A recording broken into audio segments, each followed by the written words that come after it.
ان کا چہرہ سوکھ جاتا ہے، قرض کے بوجھ میں دب جاتا ہے۔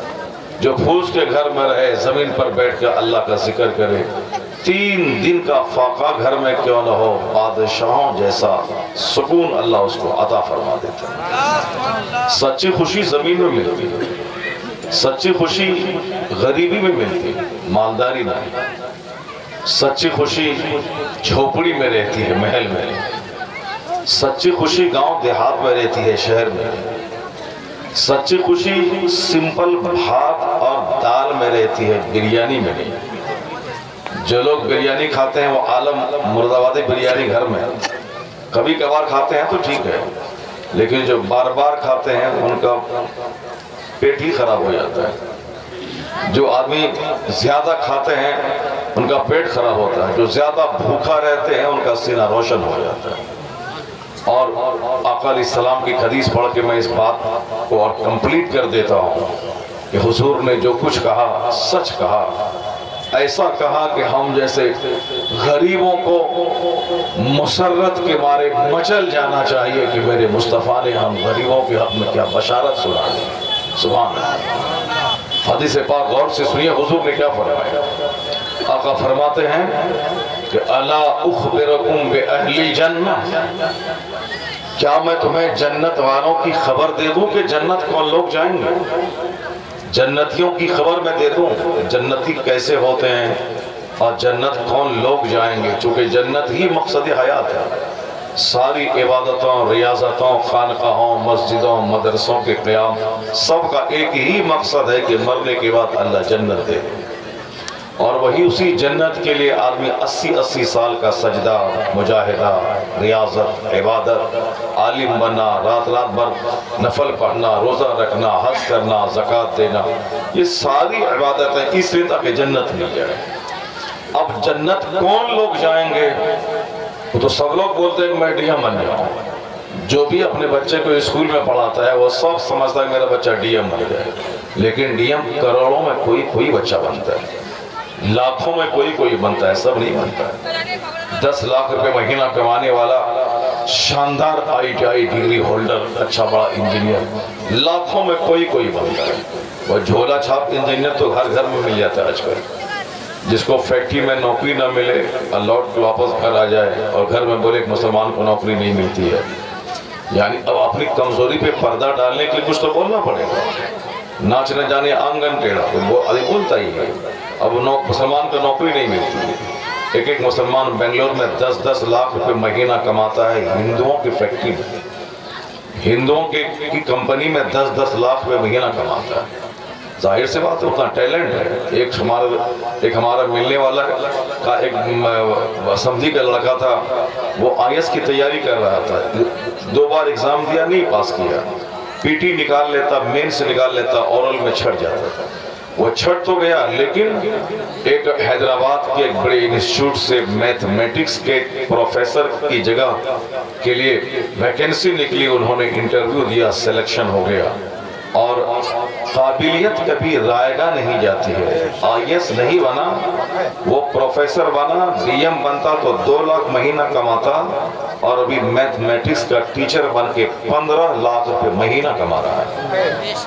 محنت برباد نہیں جاتی۔ میرا بیٹا جا کے وہ کشن گنج میں گٹکا کھائے گا، بولے گا مسلمان کو نوکری نہیں ملتی۔ پورنیہ میں جا کر کے رات بھر سنیما دیکھے گا، بولے گا مسلمان کو نوکری نہیں ملتی۔ وہ بنگلور میں جا کے وہ گھومے گا، وہ گاندھی نگر گھومے گا، MG روڈ گھومے گا، وہ بولے گا کہ مسلمان کو نوکری نہیں ملتی۔ محنت رائے گاہ نہیں جاتی۔ ہاں کتنی دشمنی کرے گا وہ، کتنا چھاٹے گا وہ، ایک آدمی جب ماہر ہو جائے تو وہ مجبور ہو جاتا ہے کہ اس کو لیا جائے، جات دھرم جو بھی ہو، یہ ہمارے کام کا آدمی ہے، اس کو لینا ہوگا۔ جب کمپٹیشن کا وقت ہے، مقابلے کا وقت ہے، اس مقابلے کے وقت میں آدمی کو اور خوب محنت کرنی چاہیے۔ یعنی جہاں پہلے 10 گھنٹہ پڑھتا تھا، اب 15 گھنٹے کی سٹڈی کرنی چاہیے۔ جہاں 15 گھنٹے پڑھتا تھا اس سے اور 18 گھنٹے پڑھنا چاہیے۔ صرف 6 گھنٹہ اپنے نجی کام کے رکھ کے 18 گھنٹے وہ پڑھتا رہے۔ جو آدمی محنت کرتا ہے، محنت رنگ لاتی ہے، وہ IAS آفیسر بن جاتا ہے۔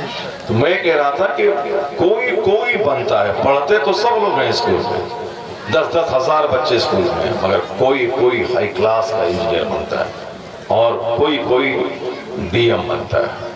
اسی طریقے سے لوگ تو بہت ہیں، لیکن جنت کوئی جائے گا، کروڑوں میں کوئی جائے گا، اور تھوک کا تھوک آدمی جہنم جائے گا، تھوک کا تھوک جہنم، اور جنت میں کوئی جائے گا، کروڑوں میں کوئی۔ اب حضور فرماتے ہیں کہ جنتی کون ہے؟ الا اخبرکم باہل الجنہ، میں تمہیں جنتی کی خبر دے دوں کہ جنت کون جائے گا؟ حضور فرماتے ہیں کل ضعیف متضعف لو اقسم علی اللہ لابرہ۔ حضور فرماتے ہیں کہ ہر کمزور ضعیف قسم کا کمزور آدمی جسے لوگ حقیر سمجھتے ہیں، ضعیف اور جنہیں حقیر سمجھا جائے، جو دروازے پہ آئے تو لوگ دھکے دے کے نکالتے ہیں، یعنی اتنا ذلیل لوگ سمجھیں اسے، وہ دروازے پہ کھڑا ہو تو اسے دھکا دے کے نکال دیا جائے۔ وہ اگر مسجد کی اگلی صف میں بیٹھے، لوگ ان کے میلے کچلے لباس کو دیکھ کر مسجد سے باہر پھینکتے ہیں۔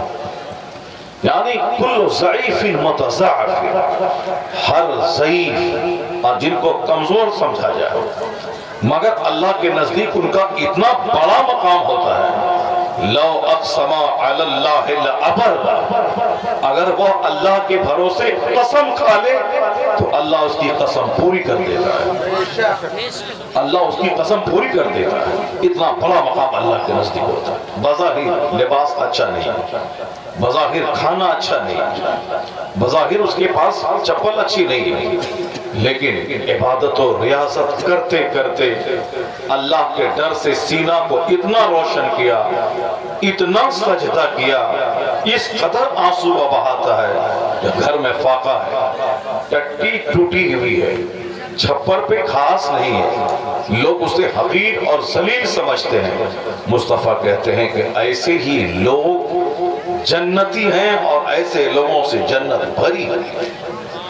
کل ضعیف متضعف، وہ لوگ جو دوسروں کو جانور اور گیدڑ اور کھٹیا سمجھتے ہیں، جو غریبوں کو حقیر سمجھتے ہیں، جو غریبوں کو محتاج اور فقیر سمجھتے ہیں، وہ حضور کی اس حدیث پاک کو ایک بار نہیں 50 بار پڑھیں۔ آقا علیہ السلام فرماتے ہیں، دوسری حدیث میں ہے، آقا فرماتے ہیں کہ اطلعت فی الجنہ، میں نے جنت میں جھانک کے دیکھا، جس جنت کی طلب دنیا کے کھروں انسان کو ہے، اور اس جنت میں کروڑوں میں سے کوئی چن چن کے جائے گا، اور جہنم میں تھوک کا تھوک آدمی جائے گا۔ جیسے فجر کے وقت مسجد میں 5 بوڑھا نماز پڑھتا ہے اور 95 آدمی چادر تان کے سویا رہتا ہے، تو تھوک کا تھوک آدمی سویا ہوا ہے، انہی 100 میں سے 2-4 لوگ مسجد میں آئے۔ یہ پہچان ہے کہ تھوک کا تھوک آدمی جہنم جائے گا، انہی ہزاروں لاکھوں میں سے کھینچ کے 2-4 لوگ جنت جائیں گے۔ حضور کہتے ہیں جنتیوں کی اطلعت فی الجنہ، میں نے جنت میں جھانک کے دیکھا۔ آقا فرماتے فرأیت اکثر اہلھا الفقراء، بخاری شریف کتاب الرقاق کی حدیث ہے، حضرت عمران ابن حسین اس کے راوی ہیں، وہ فرماتے ہیں کہ میں نے جب جنت میں جھانک کے دیکھا، میں نے دیکھا کہ اکثر جنتی فقیر محتاج قسم کے لوگ ہیں۔ یہ کون فرماتے ہیں؟ جنت کے مالک مصطفیٰ۔ اور قرآن کے بعد سب سے افضل ترین کتاب جو بخاری ہے، جو ایک برانڈیڈ کتاب ہے، جس میں اب کوئی کمزور حدیث، گڑھی ہوئی حدیث کے لیے، موضوع حدیث کے لیے کوئی جگہ نہیں ہے۔ بخاری کا نام آیا، برانڈ ہے، تو صحیح حدیث کا مجموعہ ہے، اس بخاری کی حدیث میں آیا ہے اطلعت فی الجنہ فرأیت اکثر اہلھا الفقراء۔ حضور فرماتے کہ میں نے جب جنت میں جھانک کے دیکھا، میں نے دیکھا کہ اکثر لوگ فقیر ہیں، مالدار۔ اتنے میں سے کتنے لوگ مالدار ہیں جو جلسے میں آئے ہیں، جو رات کے 12 بجے جاگ کر بیٹھے ہیں؟ اتنے ہزاروں میں سے 2-4 لوگ ہوں گے۔ اکثر لوگ غریب ہیں، اکثر لوگ محتاج قسم کے لوگ ہیں، اکثر لوگ سر ڈھکے تو پاؤں کھولے، پاؤں ڈھکے تو سر کھولے۔ جلسہ کرائے گا غریب، مدرسہ کھولے گا غریب، مسجد میں اینٹ ڈھوئے گا غریب، جلسہ کا پنڈا لگائے گا غریب، عالم کا ہاتھ چومے گا غریب، پیر صاحب کا پیر چومے گا غریب، جھنڈا 12ویں کا اٹھائے گا غریب، 11ویں کا بکرا پکڑے گا غریب۔ جب غریب ہی سب کام کرے گا تو جنت کون جائے گا؟ جنت غریب جائے گا۔ حضور فرماتے ہیں، ایک دوسری حدیث سنیے، بخاری کتاب الرقاق کی دوسری حدیث ہے، آقا فرماتے ہیں، تقریر ہوگی غور سے سنیے کہ بات چھڑ گئی ہے جنتی کی، بس وہ جنت کی بات سن لیجئے، اس کے بعد پھر تقریر آگے میں کر رہا ہوں۔ حضور فرماتے ہیں کہ قمت علی باب الجنہ، میں جنت کے دروازے پہ کھڑا ہوا۔ کون فرماتے ہیں؟ جو جنت کے مالک ہیں، جنت کے مالک مصطفیٰ، جنت اللہ کی، مالک مصطفیٰ۔ بولیں سبحان اللہ۔ ارے کیا آپ لوگ کر رہے ہیں بھائی؟ زور سے بولیں سبحان اللہ۔ تب وہ شیطان بھاگے گا اور دماغ فریش رہے گا اور نیند بھاگ جائے گی، پھر 4 گھنٹے کی تقریر ہو جائے گی۔ بالکل تر و تازہ ہوش و حواس کے ساتھ سنیے، تقریر سنیے، تقریر ہوگی پہلے حدیث سنیے۔ تقریر تو سنتے رہتے ہیں ڈیلی، حدیث مصطفیٰ کی بہت کم سنی جاتی ہے۔ اب حدیث سے گفتگو کا آغاز ہو جائے۔ حضور کی بات سے بڑی کسی کی بات نہیں، نہ مولانا کی بات بڑی، نہ پیر کی بات بڑی، سب سے بڑی حضور کی بات۔ جو حضور کی بات بڑی ہے تو حضور کی بات سے ہی گفتگو کا آغاز ہونا چاہیے۔ سب ہماری بات کمزور ہو سکتی ہے، ہماری فکر کمزور ہو سکتی ہے، لیکن حضور کی بات تمام کمزوریوں سے بالاتر ہے، اس لیے کہ قرآن اللہ کا کلام اور اس اللہ کے کلام کی تشریح حضور کی حدیث۔ یعنی حدیث کہتے ہیں کہ what is the definition of حدیث؟ حدیث is the commentary of the Holy Quran۔ حدیث is the detailed explanation of the Holy Quran۔ یہ حدیث قرآن کی تشریح ہے، یہ حدیث قرآن کا ایکسپلینیشن ہے، یہ حدیث قرآن کی کمنٹری ہے۔ حدیث قرآن اللہ کا کلام اور حدیث مصطفیٰ کا کلام، اور اللہ کے کلام کی توضیح و تشریح یہ مصطفیٰ کے کلام سے، گویا قرآن اللہ کا کلام، حدیث مصطفیٰ کا کلام۔ سبحان اللہ۔ اب ذرا غور سے سنیں کہ حضور کہتے ہیں قمت علی باب الجنہ، میں جنت کے دروازے پہ کھڑا ہوا تو میں نے دیکھا کہ جنت میں کون لوگ جا رہے ہیں زیادہ، تو آقا فرماتے ہیں فَكَانَ عَامَّةُ مَنْ دَخَلَهَا الْمَسَاكِينُ۔ اللہ صلی، حضور فرماتے ہیں کہ میں نے جب جنت کے دروازے پہ کھڑے ہو کے دیکھا تو میں نے دیکھا کہ عام طور پر جو لوگ جنت میں جا رہے ہیں وہ سب کے سب مسکین لوگ ہیں، جسے ہم حقیر سمجھتے ہیں، جسے ہم ذلیل سمجھتے ہیں، اور جو غریب اپنے آپ کو ذلیل سمجھتا ہے، اللہ نے دولت ہی نہیں دی تو کیا نماز پڑھیں، مکان ہی نہیں دیا تو کیا جلسہ میں چندہ دیں، مکان ہی نہیں دیا تو کیا اجمیر اور بغداد اور مدینہ جائیں، اللہ نے پیسہ ہی نہیں دیا تو کیا ہم دین کا کام بڑھ چڑھ کے کریں، اللہ نے پیسہ ہی نہیں دیا ہم کو تو ہم کیا مسجد جائے، مدرسہ جائے، یہاں تو دن بھر جاتے ہیں کھیت میں 200 روپے کما کے لاتے ہیں، بال بچوں کو پالتے ہیں، فرصت ہی نہیں ملتی ہے تو کیا دین کا کام کریں گے۔ یہ جو رونا روتا ہے وہ اپنی اہمیت نہیں سمجھتے، وہ غریب اپنا مقام نہیں سمجھتے، وہ غریب، اس غریب کا مقام کیا ہے؟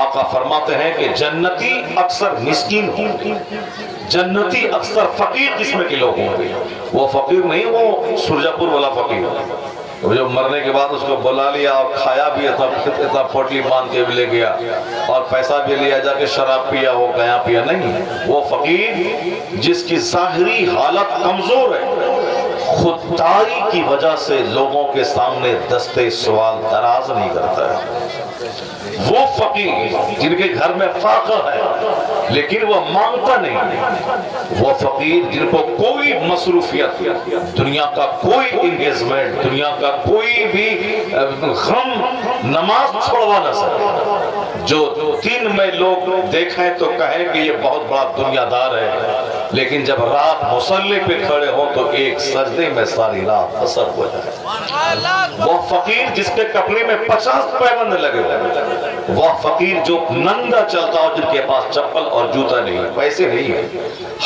حلال طریقے سے پیسے کم آتے ہیں، حرام طریقے سے بے تحاشا پیسے آتے ہیں، جتنے لوگوں کے پاس 100 200 500 بیگہ زمین ہے، ان میں سے اکثر لوگوں کی زمینیں وہ ہیں جو غریبوں کی ہڑپی ہوئی ہیں، جن کے باپ داداؤں نے سود کھا کے زمین جمع کی، جن کے باپ داداؤں نے غریبوں کو مار کے اس کی زمین ہڑپ لی. یعنی میجورٹی مالداروں کی ایسے لوگوں کی ہوتی ہے جن کی دولت حرام کی دولت ہے. حلال سے پیسے بے تحاشا نہیں آتے ہیں، حلال طریقے سے لمیٹڈ پیسے آتے ہیں. بے تحاشا پیسے حرام سے آتے ہیں. بینک کو لوٹ لیا، بے تحاشا پیسہ. دوسروں کے گھر میں ڈکیتی کر لی، بے تحاشا پیسہ. راستہ چلتے پاکٹ ماری کیا، بے تحاشا پیسہ. اور 8 گھنٹے اینٹ دھونے کے بعد، پسینہ بہانے کے بعد پیسہ 300 روپے. اور صاحب مسجد میں 30 دن لگاتار 24 گھنٹے ملازمت کی انہوں نے. 5 وقت کی نماز پڑھانے کے لیے 24 گھنٹے کی ڈیوٹی کرنی پڑتی ہے. ساری دنیا سوئی ہے، وہ 3 بجے بھور میں اٹھ کر کے ٹائم کا انتظار کر رہا ہے امام صاحب. یہ 24 گھنٹے کی ڈیوٹی ہے. پیسے کتنے ملتے ہیں؟ 5,000 سے لے کے 10,000 روپے. یہ 5,000 روپے جو 24 گھنٹے کی ملازمت کے بعد ملے ہیں، وہ 5,000 اتنے قیمتی ہیں کہ حرام کے 50 کھرب سے لاکھوں گنا بہتر ہے. بے شک بے شک. حلال کا پیسہ وہ 8 گھنٹے جو اینٹ دھو کے مزدور کماتا ہے، اینٹ دھونے کے بعد 300 روپے، 3 کروڑ روپے جھوٹ بول کے کوئی کما لے، اس سے لاکھوں گنا بہتر 8 گھنٹے پسینہ بہا کے 300 روپے کمانا ہوتا ہے. یہ دنیا آج ہے، کل ختم ہے. جو لوگ 100 سال پہلے پیدا ہوئے تو وہ چلے گئے. ایک بھی آدمی نہیں ملے گا پورے علاقے میں. کوئی ہوگا بھی تو سینسلیس، مردہ زندہ دونوں برابر ہے. اور جو آج ہیں 100 سال کے بعد کوئی نہیں رہے گا. اپنا بوریا بستر سمیٹ کے وہیں جائے گا جہاں 100 سال پہلے والے لوگ چلے گئے. یہ دنیا کی کوئی چیز اپنی ایک حالت پہ نہیں رہتی، حالت بدلتی رہتی ہے دنیا. جو لوگ تھے چلے گئے، جو آج ہیں 100 سال کے بھیتر چلے جائیں گے. پھر نئے لوگ، نئی دنیا. تو ہم لوگ اپنا پڑیا سمیٹ کر کے 100 سال کے اندر ہی چلے جائیں گے. 50 سال ہو گئے اور 50 منٹ کی گارنٹی نہیں. اگر زندگی رہ بھی گئی تو بھی 10-20 سال، اس کے علاوہ سب ختم. اصل چیز ہے وہ جنت، وہ آخرت، جہاں کا ایک دن 50,000 سال کے برابر ہو. اللہ حسن. وہاں 50,000 سال کا ایک دن ہوگا مرنے کے بعد کی دنیا. اور اس دنیا میں 100 سال میں بچپن، جوانی، بڑھاپا، تینوں اسٹیج. اس کا مطلب یہ 100 سال ایک قطرہ پانی آخرت کے سامنے. اور اسی ایک قطرہ پانی کو آدمی حاصل کرنے کے لیے نہ جانے کیا کیا کرتا ہے. سب کچھ کرتا ہے. رمضان کے روزے تک چھوڑ دیتا ہے، حج میں تاکید کرتا ہے، عالموں کی توہین کرتا ہے، ماں باپ کی پٹائی کرتا ہے، حرام حلال کی تمیز کھو کے وہ صرف مکان بنانا چاہتا ہے جس مکان میں چند ہی دن رہنا، پھر وہ دوسروں کے لیے چھوڑ کے چلا جانا ہے. اخیر زمانے میں لوگوں کی عقلیں چھین لی جائیں گی. جب عقل چھن جائے گی، لوگ شادی میں اسکارپیو کا مقابلہ کریں گے. وہ اپنی شادی میں 10 لے گیا ہے، میں 20 وائٹ کلر کی اسکارپیو لے جاؤں گا. وہ اپنی بیٹی کی شادی میں 1000 آدمی کو دعوت دیا، میں 2000 آدمی کو دعوت دوں گا. چاہے قرض لینا پڑے، مسجد کے دروازے پہ بھیک مانگنی پڑے، چاہے زمین بیچنی پڑے، مگر میں کر کے دکھلا دوں گا. سچ کہا مصطفیٰ نے، تنزع عقول اکثر ذالک الزمان. ایک وقت ایسا آئے گا کہ اکثر لوگوں کی عقلیں چھین لی جائیں گی. عقلیں چھین لی جائیں گی. مرد اگر وہ صرف لنگی تہبند باندھ لے تو چلے گا، لیکن کڑاکے کی سردی میں مرد ہے، وہ پینٹ پہنا ہے، شرٹ پہنا ہے، اینر پہنا ہے، سویٹر پہنا ہے، پھر جیکٹ پہنا ہے. لیکن وہ عورت جو صنف نازک ہے، وہ صنف نازک ہے، جو سردی گرمی کا اثر جلدی اس کو ہو جاتا ہے، جس کا بدن کمزور، جس کی جلد کمزور.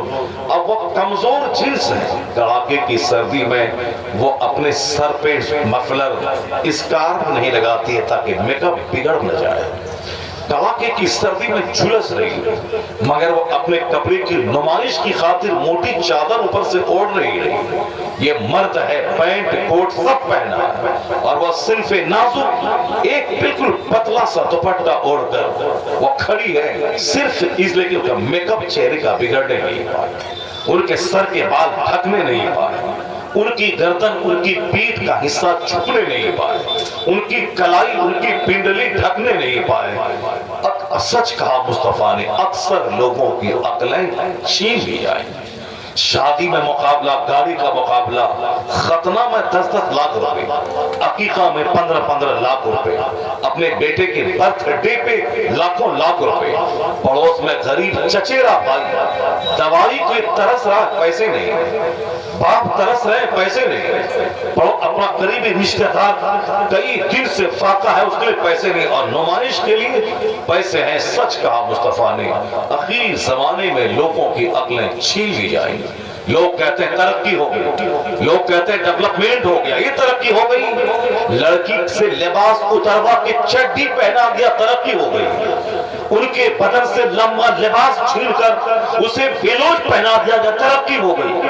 گھر سے نکال کر اسے دکان میں بٹھا دیا گیا، اسی کا نام ترقی ہو گئی۔ جوان لڑکی کے بازو میں جوان لڑکا بیٹھ کر کوچنگ سینٹر میں پڑھ رہا ہے، پڑھتا ہے 1 گھنٹہ اور عشق بازی کرتا ہے 8 گھنٹے، یہ ترقی ہو گئی۔ سمندر کے کنارے لڑکا اور لڑکی دونوں نیم برہنہ ہو کر کتے اور کتیا کی طرح آپس میں چپک گئے، یہ ترقی ہو گئی۔ مال میں، ہوٹل میں، اسٹیشن پہ، پلیٹ فارم پہ، راستہ چلتے بس میں، یعنی ترقی اسی کا نام ہے۔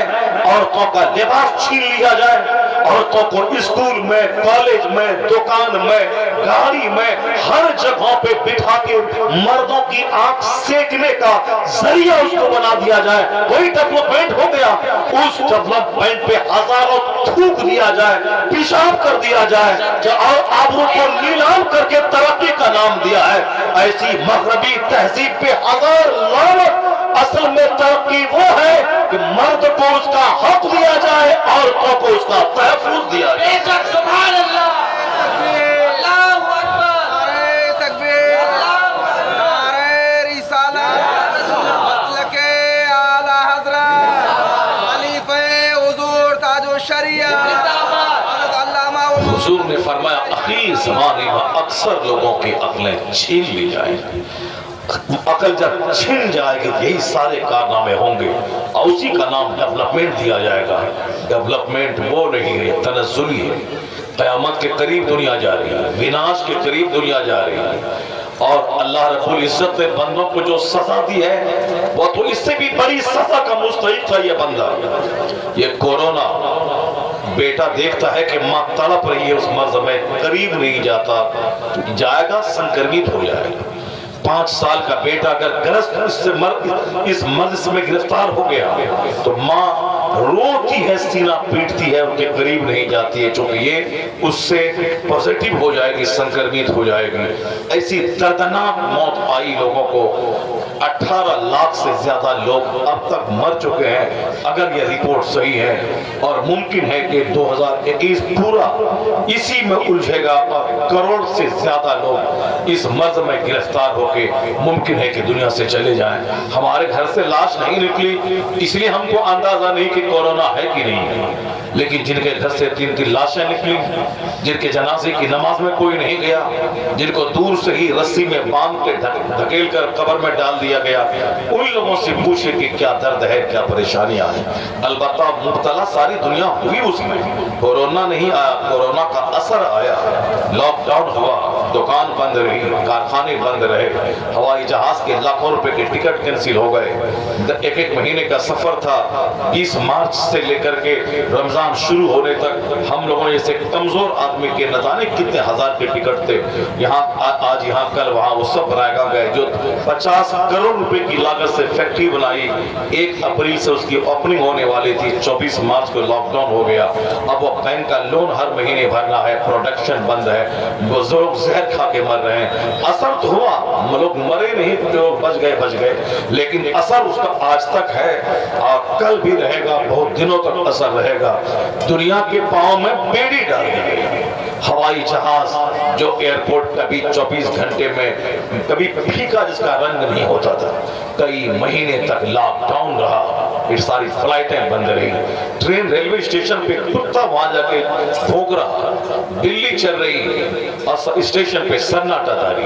کبھی کوئی سوچا نہ ہوگا کہ کبھی ایسا وقت آ سکتا ہے کہ ریلوے اسٹیشن پہ سناٹا ہو۔ انٹرنیشنل فلائٹ بند ہو، ایئرپورٹ پہ ہو اور سناٹے کا عالم ہو. کبھی کوئی سوچا نہ تھا کہ ہر آدمی اپنے گھر میں قیدی بن جائے گا. سڑک پہ نکلا تو پولیس والا گرفتار کرے گا. پوری دنیا میں لاک ڈاؤن لگے گا، لوگ اپنے گھر ہی میں قیدی ہو جائیں گے.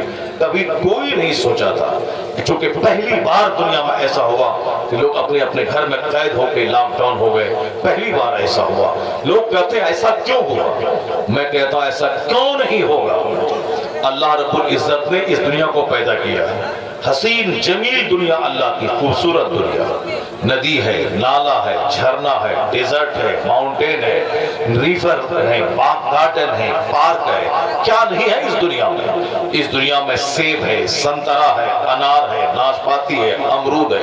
ہمارے کھانے کے لیے گیہوں ہے، چاول ہے، ہمارے کھانے کے لیے دودھ ہے، ہمارے کھانے کے لیے گوشت ہے. ہمارا گوشت ایک ہی گوشت رہے تو کافی ہے، لیکن بکرے کا گوشت، بڑے کا گوشت، مرغے کا گوشت، پرندے کا گوشت، کبوتر کا گوشت، بٹیر کا گوشت، یعنی گوشت ہے تو سینکڑوں ٹائپ کا. ایک سبزی کافی تھی آلو، لیکن اب آلو انسان کی فطرت میں چونکہ چینجنگ ہے، صرف آلو نہیں، سیزن کے مطابق آلو ہے، مٹر ہے، سیم ہے، بھنڈی ہے، گوبھی ہے. گوبھی ہے تو دو طرح کی ہے، پھول گوبھی ہے، بندہ گوبھی ہے، ٹماٹر ہے، ادرک ہے، لہسن ہے، پیاز ہے.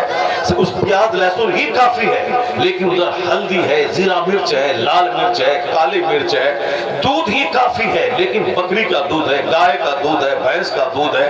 اور صاحب ایک فروٹ سیب ہی کافی ہے، لیکن سیب نہیں. سیب کا فائدہ اپنی جگہ. سیب ہے، انار ہے، سنترا ہے، اخروٹ ہے، کاجو ہے، کشمش ہے، اور صاحب نہ جانے کیا کیا ہے. سیزنل فروٹ ہے، جامن ہے، بیر ہے، آم ہے. یہ آم کون کھاتا؟ اللہ کا فرشتہ نہیں. اللہ کھاتا ہے نا، اللہ کے فرشتے کھاتے ہیں. یہ آم کس کے لیے، جامن کس کے لیے؟ یہ صرف اسی حضرت انسان کے لیے. گوشت اس کے لیے، جانور دوست، دودھ ان کے لیے، گیہوں ان کے لیے، مکئی ان کے لیے، دھان ان کے لیے، مچھلیاں ان کے لیے. یعنی سمندر میں مچھلیاں اور یہ جانور کا گوشت الگ، مچھلی الگ، دودھ الگ، اب دودھ کی دہی الگ، پنیر الگ. یہ سب اسی حضرت انسان کے لیے.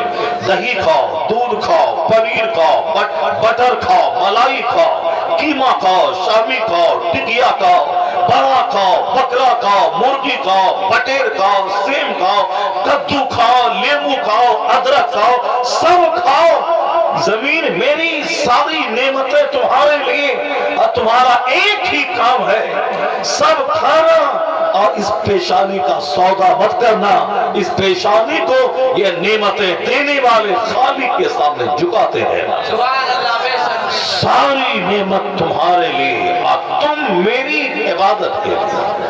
بندہ سب کچھ کھاتا اور اپنا نماز پڑھتا رہتا، عبادت کرتا رہتا تو نعمتیں دو بالا ہوتی جاتی. لیکن یہ شریر انسان گوشت کھاتا رہا، زنا کرتا رہا. سمندر کے کنارے موجوں کو دیکھنے کے بعد سجدہ کرنا چاہیے. وہ سمندر کی موجیں جو بمبئی کو اپنے نگلنے کے تیار ہے. ہندوستان کی آدھی دولت شہر بمبئی میں رہتی. وہ بمبئی سمندر کے کنارے 10 فیٹ پانی اونچا ہو جائے، سارا بمبئی شہر سمندر کے پیٹ میں گم ہو جائے گا. اتنا بڑا سمندر ہے کہ کروڑوں بمبئی اس سمندر میں سما جائے. اتنا بڑا ہے سمندر، اتنا بڑا ہے اس کا پیٹ، اور وہ ہے سمندر کے کنارے شہر بمبئی آباد. صرف 10 فیٹ پانی بلند ہو، شہر کی طرف پانی جائے، سارے شہر کو نچوڑ کے سمندر واپس آ جائے گا. تو سمندر کا کنارہ تھا. آدمی جا کے مصلی بچھا کے نماز پڑھ کے کہتا الہی تیرے قہر و جلال کا مظہر ہے یہ سمندر. کس قدر تو نے اس پانی کو روک کے اس خوبصورت شہر کو آباد کیا ہے، اور یہ شہر کس قدر موت کی زد میں ہے کہ 1 منٹ کے لیے پانی اوپر ہو تو سارا شہر گم ہو جائے. اللہ کی قدرت کو یاد کرتا، اللہ کا ڈر بڑھتا، معرفت کا نور سینے میں آتا، اور لذت کے ساتھ وہ سجدے کرتا، خدا کا خوف دل میں پیدا کرتا. لیکن یہ شریر اسی سمندر کے کنارے زنا کرنا شروع کر دیا. جو لوگ بمبئی میں رہتے، جوہو چوپاٹی میں کیا ہوتا ہے ہے سب کو معلوم ہے، دادر میں سمندر کے کنارے کیا ہوتا ہے سب کو معلوم ہے، حاجی علی میں سمندر کے کنارے کیا ہوتا ہے سب کو معلوم ہے۔ سمندر کے کنارے لوگوں نے اسے زنا کا اڈا بنا دیا، چھوکری بازی کا اڈا بنایا، جہاں سجدہ کرنا چاہیے اسے زنا کا اڈا بنا دیا۔ گوا میں سمندر کے اندر یہ 31 دسمبر کو جو ابھی 5 دن پہلے گزرا، اس میں سمندر کے بیچ میں کشتی، اس کشتی میں جوا کھیلنا، رات رات بھر ڈانس کا پروگرام، طوائفوں کو نچوانا، اس پر پیسے پھینکنا، 31 نائٹ منا رہا، یعنی ایک سال گیا دوسرا سال آ رہا ہے۔ سمندر اللہ کے قہر و جلال، اللہ کی معرفت کو یاد کرنے کا ذریعہ۔ النظر فی البحر عبادت، سمندر میں غور سے دیکھنا یہ عبادت ہے۔ آسمان کو دیکھنا عبادت، بغیر کھمبے کے کیسے کھڑا ہے وہ آسمان، یہ سمندر کو دیکھنا عبادت کہ کس قدر کہ دنیا کا 3 حصہ صرف پانی ہے، 1 حصہ خشکی کا ہے۔ یہ پانی میں تھوڑی سی پھونچال آئے تو خشکی کا حصہ جس میں 200 سے زائد ممالک ہے وہ سب کے سب پانی میں گم ہو جائے۔ یہ عبرت کی چیزیں تھی، نصیحت پانے کی چیزیں تھی، اللہ سے ڈرنے کی بات تھی، اپنی زندگی کو عبادت میں لگانے کی بات تھی۔ لوگوں نے اس سمندر کے کنارے کو لذت کی بات بنا دی، لوگوں نے ریلیکس، انٹرٹینمنٹ اور انجوائے کا اسے مینس اور ریسورس بنا لیا۔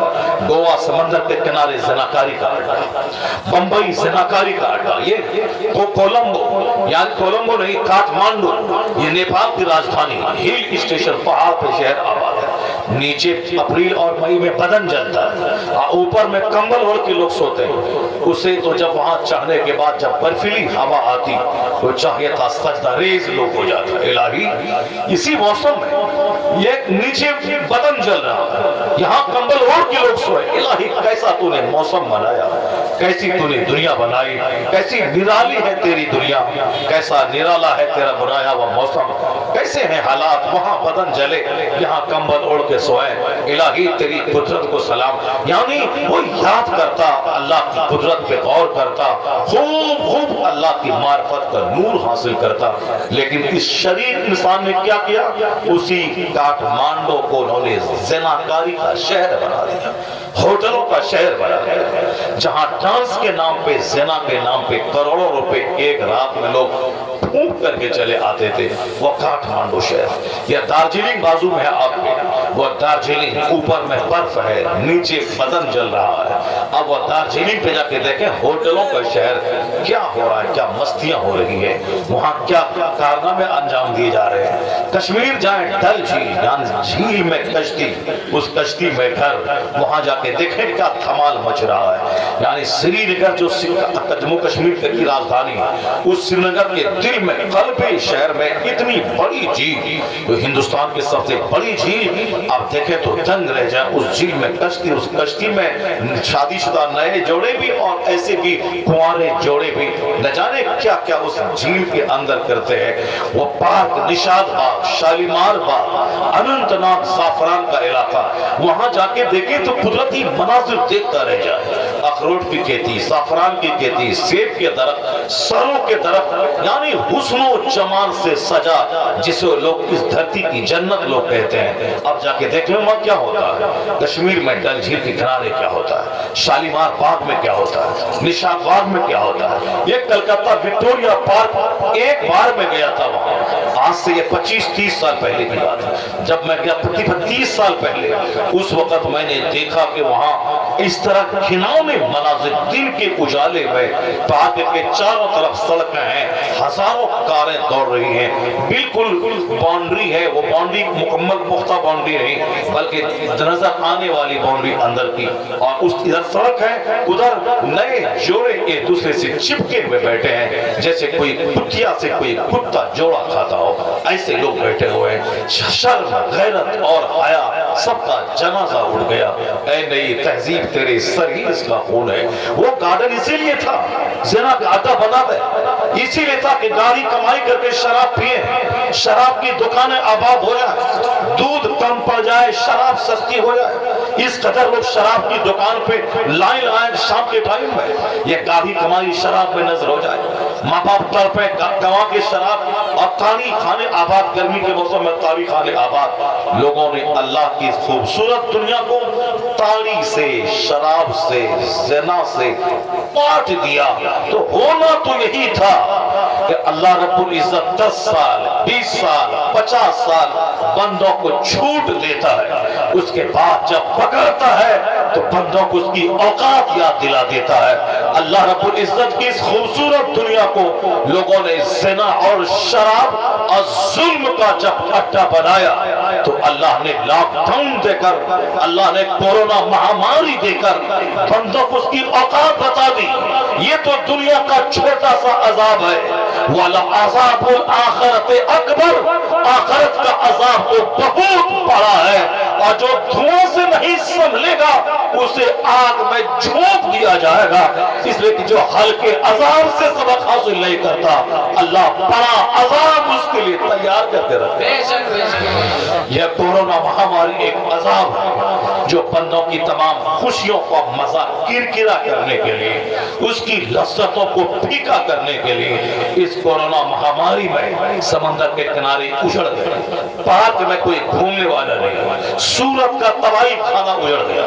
بمبئی میں جو بمبئی نمبر 3 نل بازار کے آس پاس جو پورے ہندوستان کا سب سے بڑا طوائف خانہ ہے، وہ طوائف خانے اجڑ گئے.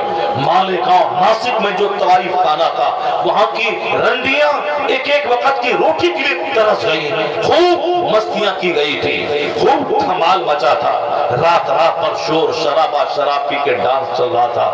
اچانک چھوٹا سا عذاب سڑک کی ساری مستیوں کو ویران کر دیا، سمندر کے کنارے کو اجاڑ دیا. جس طرح آج ساری دنیا اجڑ گئی، اسی طرح ایک بڑا وناش کا دن، قیامت کا دن آئے گا. اس دن میں ساری چیزوں کو وناش ایسا ہوگا. وَإِذَا الْبِحَارُ فُجِّرَتْ وَإِذَا الْبِحَارُ سُجِّرَتْ وَتَكُونُ الْجِبَالُ كَالْعِهْنِ الْمَنْفُوشِ. اللہ فرماتا ہے پہاڑ روئی کے کالے کی طرح اڑیں گے. سمندر کے پانی میں آگ لگا دی جائے گی، سمندر کے پانی کو بہا دیا جائے گا. لوگ پھیلے ہوئے پتنگے کے مانی، جیسے صبح کے وقت کسی بلب کے آس پاس پتنگے مرے ہوئے پھیلے رہتے ہیں، اسی طرح دنیا کے سارے لوگ انہی پھیلے ہوئے پتنگے کی طرح زمین پہ پڑے ہوں گے. یعنی بے گور و کفن، نہ لاش پہ کفن ہوگا نہ اسے قبر میں ڈالا گیا ہوگا، اسی طرح پڑے رہیں گے. سب پر وناش آئے گا. وہ دن تو آئے گا جس دن دنیا ویران ہوگی.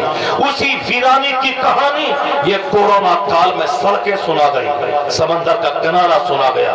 امریکہ کا وہ چوراہا جو 24 گھنٹے میں کبھی اس کا رنگ پھیکا نہ پڑتا تھا، 24 گھنٹے وہ چوراہا آباد رہتا تھا. وہ شراب سے، شباب سے اور رنگین محفلیں سستی تھی، مشاعرہ ہوتا تھا، میوزک بجتا رہتا تھا. وہ سڑکیں اجڑ گئی. وہ چوک پہ سناٹا اور بھوک کا عالم تھا. امریکہ سب سے زیادہ ہاٹ اسپاٹ بنا اس کورونا کال کا. برازیل بنا، یعنی جہاں زیادہ پاک تھے. اللہ بندوں کو 10 سال چھوٹ دیتا ہے، اور جب پکڑتا ہے تو کبھی زلزلہ بھیج کر کاٹمانڈو کو ویران کر دیتا ہے، کبھی سونامی بھیج کر ملیشیا، سنگاپور، انڈونیشیا اور ہندوستان کے پوربی حصے میں سمندر کے کنارے لاکھوں آدمی کو سمندر کی موجوں میں گم کر دیتا ہے. جب پاک چرم سیما پہ آئے تو اللہ کچھ اور گجرات کا زلزلہ بھیج کر گاؤں کے گاؤں کو زمین میں دفن کر دیتا ہے، تاکہ بندہ کو پتا چلے کہ دنیا کا جو مہا وناش کا دن ہے اسی کی چھوٹی سی جھلک ہے یہ سونامی، اسی کی چھوٹی سی جھلک ہے یہ زلزلہ، اسی کی چھوٹی سی جھلک ہے یہ مہاماری، اسی کی چھوٹی سی جھلک ہے یہ کورونا کال. 10 مہینے گزر گئے، دوائی نہیں آئی. دوائی کا ہنگامہ ہے مگر مارکیٹ میں نہیں ہے. ویکسین کا ہنگامہ ہے مگر ویکسین مارکیٹ میں نہیں ہے. اگر آئی بھی تو 10 مہینے کے بعد. کھربوں روپے جس ویگیانک کو پالنے میں انڈیا گورنمنٹ کا خرچ ہو رہا ہو، 10 مہینے گزر گئے. ان بڑے بڑے ماہرین علم و فن کے دماغ میں ویکسین نہیں آئی، دوائی نہیں آئی. جس امریکہ کو گھمنڈ تھا کہ کوئی بیماری ابھی آئے 2 گھنٹے کے بعد اس کی دوائی میرے پاس موجود ہے. جس چائنا کو غرور تھا کہ کوئی سامان کوئی بنائے 2 دن کے بعد اس کی نقل میرے پاس موجود ہے. بناؤ ایٹم بم، بناؤ